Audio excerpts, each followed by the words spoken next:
Joint variation मुश्तरक तगय्युर या मुश्तरका तगय्युर, a combination of direct and inverse variations of one और more than one variable is called joint variation. एक या एक से ज़्यादा मुतग़य्यरात में रास्त और माकूस तग़य्युरात के मजमूए को मुश्तरका या मुश्तरक तग़य्युर कहते हैं। एक बड़ी मशहूर एग्जांपल है, आप लोगों ने 9th में पढ़ा है कि न्यूटन्स लॉ। न्यूटन लॉ क्या कहता है कि अगर ये एक मास है, ठीक है, इसका सेंटर ये है और इसका मास है m1, एक और बॉडी b अलर्ट से ये, इसका मास है m2 और इनके दरमियान फासला जो है वो d के बराबर है, ठीक है। तो इनके दरमियान जो फोर्स ऑफ अट्रैक्शन है न्यूटन के कानून के मुताबिक, इनके दरमियान ये किस कोर्स से इसको खींच रहा है, ये बॉडी इस बॉडी को कितनी फोर्स से खींच रहा है। न्यूटन लॉ कहता है कि ये जो फोर्स ऑफ अट्रैक्शन है दैट इज़ डायरेक्टली प्रोपोर्शनल, बराह रास्त मुतनासिब है दोनों के मासेस के हासिल ज़रब के बराबर के बराह रास्त मुतनासिब। The force of attraction between those two objects या any heavenly object between earth and the moon एंड कोई बड़ी छोटी चीज़ बड़ी से बड़ी चीज़, वो कह रहा है कि जो ग्रेविटेशनल फोर्स है that is directly proportional to the product of their masses. इनका मास जितना बड़ा होगा इतना इनका प्रोडक्ट उतना ही बड़ा होगा, फोर्स ऑफ अट्रैक्शन भी उतना ही ज़्यादा होगा, ठीक है। And this force is inversely proportional to the square of the distance between their centres, और उनके दरमियानी फासले के मुरब्बे के बिलक्स, ठीक है, बिलक्स मुतनासिब है। यानी इसका मतलब क्या है, अगर फासले का आप ज़्यादा कर ले, फासले का आप 2 गुना कर ले, 2 का स्क्वायर कितना होगा 4 होगा, तो फोर्स जो है 4 गुना कम हो जाएगी। अगर फासले का आप आधा कर ले, फोर्स 4 गुना क्या होगा 4 टाइम्स ज़्यादा हो जाएगी। इन्वर्सली का मतलब ये होता है। तो अगर इन दोनों का अगर आप मिलाएं, ज्वाइन कर ले, तो that is force is directly proportional to the square product of the masses of the 2 objects and inversely proportional to the square of the distance between them. इस वेरिएशन को हम क्या कहते हैं, जॉइंट वेरिएशन की, जिसमें डायरेक्ट वेरिएशन भी है, इन्वर्स वेरिएशन भी है। यहाँ पर एक क्वांटिटी, एक से ज़्यादा क्वांटिटी भी हो सकती है। तो बहरहाल 2 क्वांटिटी के दरमियान ये जो फोर्स है वो इनके दरमियान एक जो वेरिएशन है, यहाँ पर डायरेक्ट, यहाँ पर इन्वर्स वेरिएशन। इस तरह की वेरिएशंस को हम क्या नाम देते हैं, जॉइंट वेरिएशन। यानी जब एक क्वांटिटी एक से ज़्यादा क्वांटिटी पर डिपेंड करता हूँ, एक में डायरेक्टली भी हो सकता है, इन्वर्सली भी हो सकता है। तो जब इसको आप एक इक्वेशन के सूरत में लिखते हैं तो उसको हम क्या नाम देते हैं, जॉइंट वेरिएशन। अब साइन ऑफ प्रोपोर्शनलिटी को जब आप साइन ऑफ इक्वलिटी में चेंज करते हैं, राइट साइड को हमेशा किसी कांस्टेंट नंबर के साथ आप क्या करते हो, मल्टीप्लाई करते हो, ठीक है। यहाँ पर क्या है, यहाँ पर कांस्टेंट नंबर होता है, यहाँ पर एक कांस्टेंट नंबर होता है, हमेशा ये तरीका होता है। इसमें आप जानते हैं कि वो किसके बराबर, ये जो कांस्टेंट है उसको कहते हैं यूनिवर्सल कांस्टेंट, कैपिटल जी। ये इस तरह की इक्वेशन बन जाती है, जहाँ जी क्या है, उसकी वैल्यू है आपके पास 6.673 × 10⁻⁻11 न्यूटन मीटर स्क्वायर पर किलोग्राम स्क्वायर, ठीक, ये चीज़। तो इन जनरल हम कह सकते हैं कि अगर कोई से 2 क्वांटिटी है, फ़र्ज़ करें हमारे पास है, फ़र्ज़ करें y, ये varies directly as x varies, ठीक है, and y varies inversely as z varies.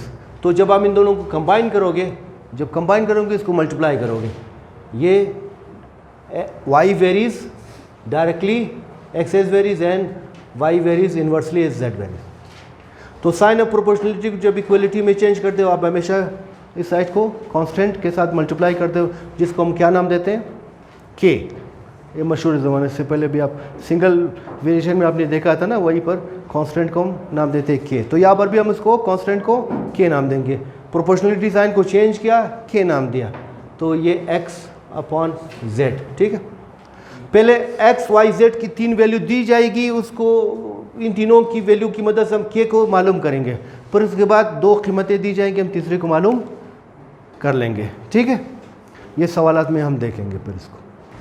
कोई सवाल तो नहीं, कोई डाउट, कोई, ठीक। ये इसकी तारीफ है। एक या एक से ज़्यादा मुतग़य्यरात में रास्त और माकूस तगयरात के मजमूए को हम क्या कहते हैं? इसको मुश्तरक या मुश्तरका तगय्युर कहते हैं। A combination of direct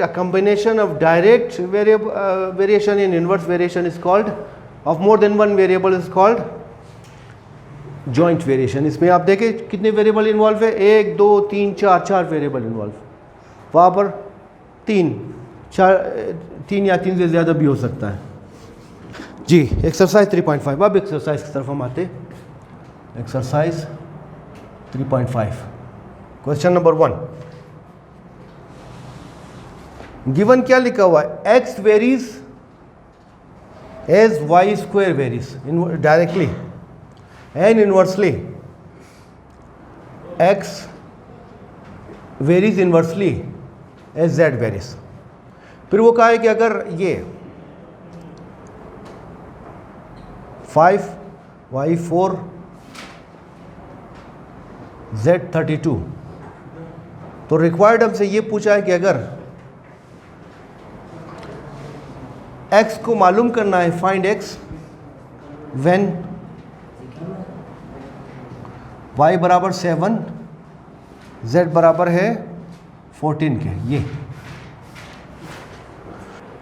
x और y के दरमियान तगय्युर रास्त, x और z के दरमियान क्या है? तगय्युर माकूस है। ठीक है, x varies directly as y square varies, x varies inversely as z varies. ठीक है,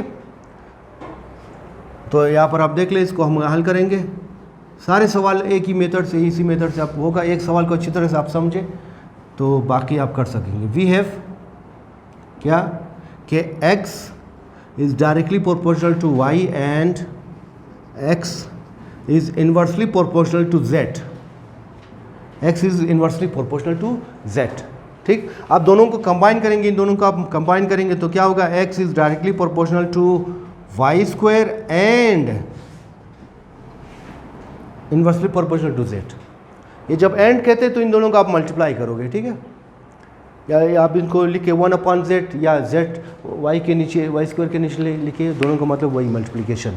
ठीक है, यहाँ तक बात क्लियर? इनको जमा नहीं करना है, मल्टीप्लाई करना है। अच्छा, एंड जब आ जाए, बात समझ में आ गई? कोई डाउट है? अब साइन ऑफ प्रोपोर्शनलिटी को जब आप इक्वलिटी में चेंज करोगे तो इस साइड को आपने कांस्टेंट वैल्यू के साथ मल्टीप्लाई करना है। इसको जब इसमें चेंज करोगे तो यहाँ पर कांस्टेंट, यहाँ पर कांस्टेंट को हम का नाम देते हैं, ये इसका आप नाम दे दे 1।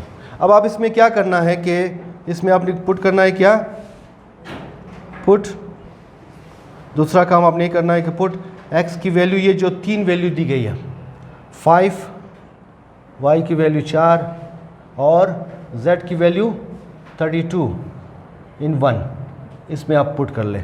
x की वैल्यू आ जाएगी 5, k को हमने फाइंड आउट करना है, इसको इस चीज़ रखेंगे। y की वैल्यू हमारे पास है 4, ये 4 का स्क्वायर, और ये z की वैल्यू क्या है हमारे पास? 32। ठीक है, यहाँ तक अब आप देख ले। अच्छा जी, यहाँ पर आ गया 5, ये कितना आ गया k।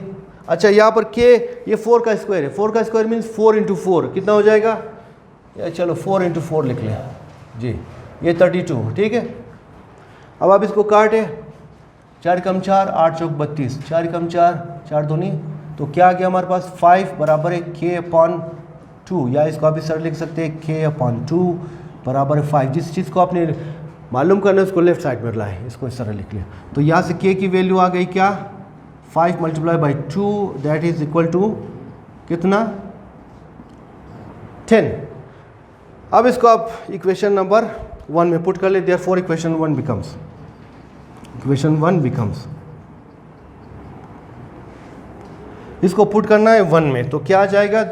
x बराबर है 10 × y स्क्वायर अपॉन z। अब 3 वेरिएबल है, 3 वेरिएबल में से किसी 2 वेरिएबल की कीमत अगर दी गई तो तीसरे का मालूम कर सकते हैं। तो यहाँ पर आप देखें क्या दिया गया है। अगेन उसने बताया कि x कीमत आप मालूम करें जब y और z दिया गया हो। तो यहाँ पर आप पुट करेंगे, पुट y बराबर है 7, z बराबर है क्या? 14। ये इक्वेशन नंबर 2 नाम दे दें। इन इक्वेशन नंबर 2 ये। अब इसमें पुट कर ले तो क्या आ जाएगा, x की वैल्यू x बराबर है 10 मल्टीप्लाई बाय y की जगह आ जाएगा 7 स्क्वायर और यहाँ पर z की जगह 14। अब आप देख ले ये 10 7 स्क्वायर मीन 7 इंटू 7 ठीक अपॉन 14, ये 7 कम 7 7 दूनी 14 2 कम 2 2 5 10, तो कितना आ गया हमारे पास, ये देखिए क्या बचा, x बराबर है 5 बचा है यहाँ पर 7, तो 5 × 7 क्या आ गया हमारे पास, x बराबर है 5 × 7 35 35, ये आंसर है। आई होप क्लियर हो गया। तो ये एक तरीका ये है, 3 स्टेप का काम है, 2 स्टेप का काम एक तरह से आप कह सकते हैं, या चले अब इसको भी एक स्टेप का नाम दे सकते हैं। पहला स्टेप आपने ये वेरिएशन, आपने डायरेक्ट वेरिएशन इन्वर्स वेरिएशन को सही मानों में लिखना है। वहाँ पर तो सवाल में जुमला लिखा होगा, उस जुमले को आपने इस मैथमेटिकल फॉर्म में लिखना है, इसको फिर आपने कंबाइन करना है, मल्टीप्लिकेशन। अगर डायरेक्ट मल्टीप्लिकेशन हो दोनों क्वांटिटीज के दरमियान मल्टीप्लाई होगा, अगर एक डायरेक्ट हो दूसरा क्या हो, इन्वर्स हो, जैसा कि यहाँ पर देखिए यहाँ पर डायरेक्टली प्रोपोर्शनल है, यहाँ पर क्या है, इन्वर्सली प्रोपोर्शनल है, तो ये एक दूसरे के जो इन्वर्स है वो नीचे आएगा, डिवीजन होगा, ठीक है। दोनों को बहरहाल मल्टीप्लिकेशन डिवीजन सूरत में उनको आपने ज्वाइन करना है। फिर साइन ऑफ प्रोपोर्शनलिटी को आपने इक्वलिटी में चेंज करना है, राइट साइड को एक कॉन्स्टेंट वैल्यू के साथ मल्टीप्लाई करना है, जिसको हम अमूमन के का नाम देते हैं। फिर जो पहले सेट ऑफ वैल्यू दी गई है उसको आपने तीनों को यहाँ पर पुट करना है, के की वैल्यू निकालनी है, ठीक है। के की वैल्यू निकालने के बाद आप दोबारा इसको पुट कर ले, यहाँ एक इक्वेशन बनेगा। अब इस इक्वेशन में या ये दोनों दी जाएगी, ये आपने मालूम करना है, या इनमें से कोई एक 2 क्वांटिटीज़ दी जाएगी, आपने तीसरा फाइंड आउट करना है, ठीक है। यहाँ पर देखिए y और 7 दिया गया है, यहाँ पर अपने पुट किया, x की वैल्यू हमने निकाली। तो ये तरीका होता है इंतहाई आसान, सब सवाल इसी पैटर्न का है। आप इसको पहले अच्छी तरह से समझे, गौर करें, फिर जुमले का आप मैथमेटिकल फॉर्म में चेंज कर ले, फिर ये सारा सिलसिला। आई होप समझ में आ गया।